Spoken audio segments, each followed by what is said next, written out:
आज की डेट में हमारी सोसाइटी में इंपॉर्टेंस किस चीज की है? किस चीज की है? कि आपको आईआईटी में एडमिशन मिल जाए, आईआईएम्स में एडमिशन मिल जाए, आप पढ़ाई में टॉप कर जाओ, आप ये कर जाओ, आप वो कर जाओ। आप किसी को बोलोगे भैया अपने बच्चे को जाकर के चेस खिलाओ, उसकी जिंदगी बदल जाएगी, लोग हंसेंगे, उन्हें ये क्या बोल रहे हैं, पागल है क्या? लेकिन मैं आपको बिल्कुल सच बोल रहा हूं, बिना किसी फिल्टर के, बिना किसी लेयर के, कि हुआ क्या ये चेस को खेल खेल करके कि जहां स्कूल में मैं अपने ध्यान को 5 मिनट के लिए भी एक क्लास में नहीं रोक पा रहा था, मतलब 90% से ज्यादा क्लासेस में नहीं रोक पा रहा था, 10% क्लासेस ऐसी थी जहां पर ध्यान रुकता था, कुछ अच्छे थे, कुछ अच्छी क्लासेस भी थी।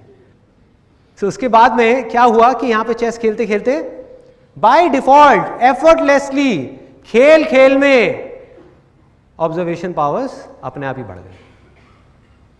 मतलब आप नहीं भी चाहोगे तो आपको अपने ध्यान को उस गेम में 2 घंटे तक, 3 घंटे तक, 4 घंटे तक लगा करके रखना ही पड़ेगा अगर आपको खेलना है तो। कोई दूसरा ऑप्शन ही नहीं है। यह नहीं हो सकता कि आप सामने किसी के साथ में खेल रहे हो और माइंड में कुछ और सोच रहे हो, नॉट पॉसिबल। तो उससे क्या हुआ? ऑब्जर्वेशन पावर्स बढ़ी। दूसरी चीज क्या बढ़ी? चेस एक ऐसी गेम है जिसके अंदर both the sides of our brain, मतलब कि right brain as well as left brain, दोनों का काम पूरे तरीके से होता है। मतलब कि जो क्रिएटिव थिंकिंग है वो बढ़ गई, लॉजिकल थिंकिंग है वो बढ़ गई, दोनों के बीच में एक बैलेंस क्रिएट हो गया।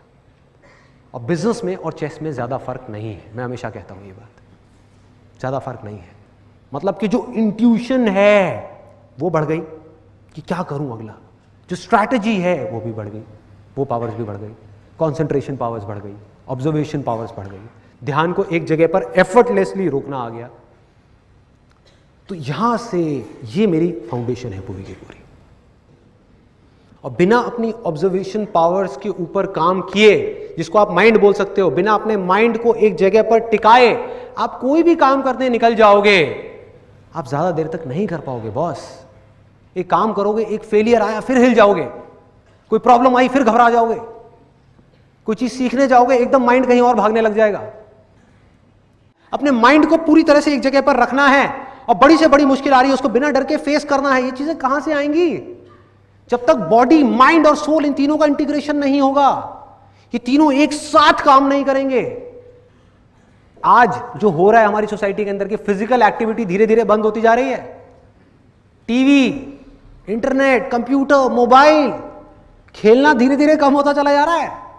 इससे होगा क्या कि लाइफ में अगर कभी इन बच्चों को फिजिकली एक्सर्शन वाला कोई काम करना पड़ गया, क्या ये कर पाएंगे? नहीं कर पाएंगे। मतलब मेरी लाइफ की एक ऐसी स्टेज थी जब दिन में मिनिमम मैं 16 से 17 घंटे काम करता था, जब नया नया फोटोग्राफी का कोर्स किया था। निकला हुआ हूँ, 6 बजे घर से निकल गया, रात को 12 बजे घर में घुस रहा हूँ, 10 बजे घर में घुस रहा हूँ, 11 बजे घर में घुस रहा हूँ, लगा हूँ 4 किलो का कैमरा उठाया हुआ है, कभी यहाँ कभी वहाँ, कोई थकान नहीं। आप ये कह सकते हो कि दर्दें थी, थकान नहीं थी, क्योंकि आदत थी भाई, आदत थी। उस चीज की प्रैक्टिस ऑलरेडी मैं बचपन में अनजाने में कर चुका था 1000 बार।